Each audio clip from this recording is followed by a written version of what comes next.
আজি ভাৰতীয় বায়ুসেনাৰ অস্ত্ৰ সামৰিক দিৱস।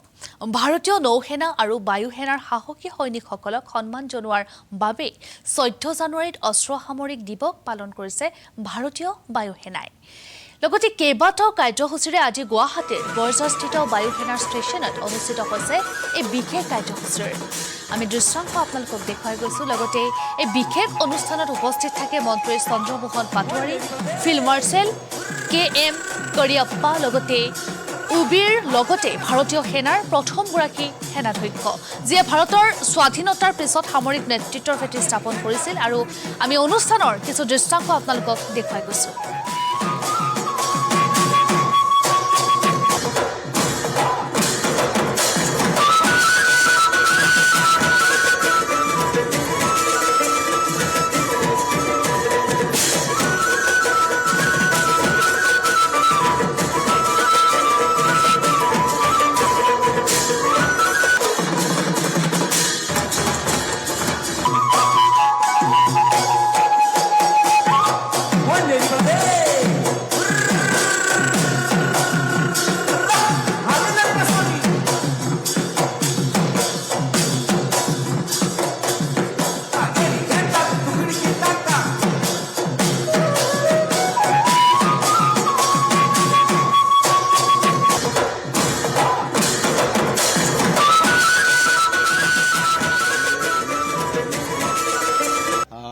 তেতিয়াৰ আৰ্মি চিফ কেৰিয়াপ্পা ডাঙৰীয়া ৰিটায়াৰ্ড হৈছিল আৰু ৰিটায়াৰ্ড হোৱাৰ এই দিনটোত 14 তাৰিখে তেওঁ ৰিটায়াৰ্ড হৈছিল।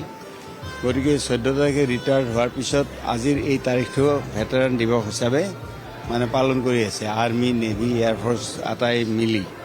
গতিকে আজিৰ এই অনুষ্ঠানত আমাৰ যিসকল প্ৰাক্তন সেনা, প্ৰাক্তন অফিচাৰসকল এয়াৰফ'ৰ্চ, নেভি আৰু আৰ্মিৰ তেওঁলোকক আজি ইয়াতে সন্মানিত কৰা হয় আৰু বিভিন্ন ধৰণৰ এনেকৈ ফাংচনৰ জৰিয়তে তেওঁলোকৰ যিখিনি ত্যাগ, সেই ত্যাগক আজি সোঁৱৰণ কৰা হয়। আমাৰ মাননীয় মুখ্যমন্ত্ৰী এই অনুষ্ঠানলৈকে তেখেতক মাতিছিলে, ডক্টৰ হিমন্ত বিশ্ব শৰ্মা ডাঙৰীয়াক। গতিকে তেখেতৰ বিশেষ কাৰ্যসূচী থকাৰ কাৰণে তেখেতে আমাক ইয়ালৈকে আহিব ক'লে আৰু আমি আহিলোঁ। আৰু আজি আহি আমি বহুত ভাল লাগিল। এই দেশৰ এই সেনা যিসকল বিষয়া বা সেনা যিসকল তেওঁলোকে আমাৰ দেশখন ৰক্ষা কৰি আহিছে। গতিকে আজি আমাৰ সকলোৰে এটা নৈতিক কৰ্তব্য যে তেওঁলোকৰ লগত আমি সকলোৱে থিয় হোৱাটো আমাৰ নৈতিক কৰ্তব্য। আৰু আজিৰ দিনটোত আমি এইটোৱেই বাৰ্তা ইয়াৰ পৰা দিব বিচাৰিছোঁ যে যিসকল ইন ছাৰ্ভিচ আজি আছে বা যিসকল ৰিটায়াৰ্ড হৈছে তেওঁলোকৰ লগত আমি সকলোৰে লগত ভাৰতবৰ্ষৰ 140 কোটি জনতা তেওঁলোকৰ লগত প্ৰতিটো মুহূৰ্ততে থিয় হৈ আছে। আজিৰ দিনটোত আমি সেই বতৰাটোৱে দিব বিচাৰিছোঁ আমাৰ সেনাবাহিনীক। Heartiest congratulations on the Veterans Day to all the veterans and their families. And it's a great occasion to meet the people who have served the nation. And they are continuing to serve the society through their activities and instilling the self of discipline and nationalist feelings among the personnel wherever they are staying. And very happy to felicitate people who have contributed to national security and who have fought in the 62 war and 71 war, and they continue to operate. And we are very happy to get the Veer Naris and Veer Mata also among us.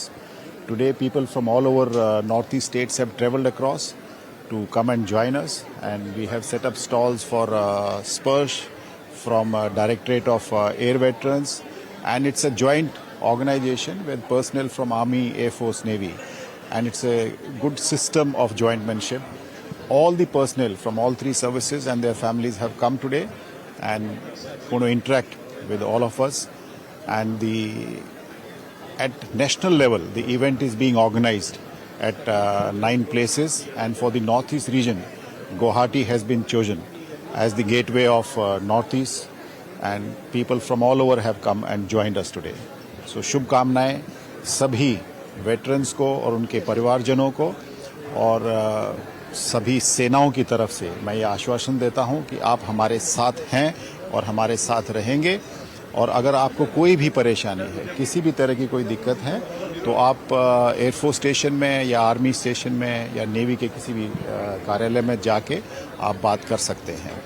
और digital India के तहत जो पहल ministry of defence ने ली है, स्पर्श के through या ECHS के through, जिससे कि आपकी सभी सुविधाओं के लिए पेंशन रिलेटेड कोई एक्टिविटी है या हेल्थ